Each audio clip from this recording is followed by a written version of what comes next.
अस्सलाम वालेकुम। मेरा नाम डॉक्टर कैसर फ़ारूक है और आज मैं जिस चीज़ के बारे में आप लोगों से बात करूंगा वो है फ़ालिज क्या होता है। शुगर के मरीज़ों में आम लोगों से 2 गुना ज़्यादा फ़ालिज होने का रिस्क होता है। फ़ालिज यानी कि स्ट्रोक, इसकी 2 किस्में होती हैं। अगर दिल से दिमाग की तरफ जाने वाली खून की शरीयानों में ब्लड क्लॉट हो जाए या जम जाए तो उसे हम इस्कीमिक स्ट्रोक कहते हैं। या अगर खून की शरीयानें ब्लड प्रेशर ज़्यादा होने की वजह से या कुछ और वजूहात की वजह से खून की शरीयान डैमेज हो जाए या बस्ट हो जाए या वो लीक हो जाए तो उसे हम हेमरेजिक स्ट्रोक कहते हैं।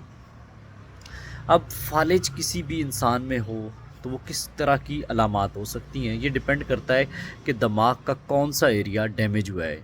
अगर खून की सप्लाई थोड़ी टाइम ब्लॉक रहे और दिमाग को खून ना मिल सके क्योंकि ब्लड की शरीयानों में डैमेज होने की वजह से या क्लॉट होने की वजह से, तो जो दिमाग का हिस्सा अफेक्ट हुआ है उसकी वजह से कुछ अलामात आ सकती हैं। कुछ लोगों में जिस्म का एक पूरा हिस्सा सुन्न हो सकता है, पूरा हिस्सा पैरालाइज हो सकता है या फिर बोलने की सकत कम हो सकती है। एक एब्रीवेशन जो यूज़ होती है उसे हम कहते हैं बी फास्ट। बी फास्ट का मतलब है कि कुछ अलामात हैं जिनकी बुनियाद पे हम किसी भी इंसान में फ़ालिज का सोच सकते हैं। बी से मुराद बैलेंस। अगर किसी इंसान को चलने में लड़खड़ाहट हो रही है या चला मुश्किल से जा रहा है तो उसमें हम फ़ालिज का सोचें।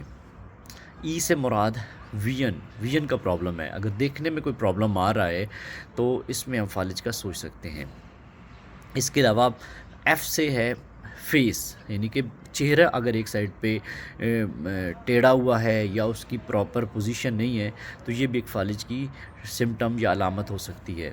इसके अलावा अगर आपके बाजुओं में कमज़ोरी है या आपके बाजू यानी आप सीधे दोनों बाजू उठाते हैं ऐसे तो एक बाजू गिर जाता है तो ये भी एक फ़ालिज की अलामत हो सकती है।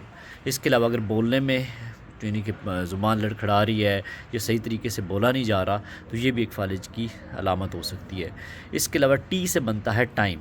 अगर ये किसी में से कोई भी अलामत आती है तो आपने उसी टाइम एमरजेंसी कॉल करके अपने आप को हॉस्पिटल ले जाना है, या आपका कोई रिलेटिव अगर इन चीज़ों के बारे में अवेयरनेस रखता है तो वो जल्द अज़ जल्द हॉस्पिटल ले जाए ताकि जल्द से जल्द आगे प्रोसीडिंग की जाए।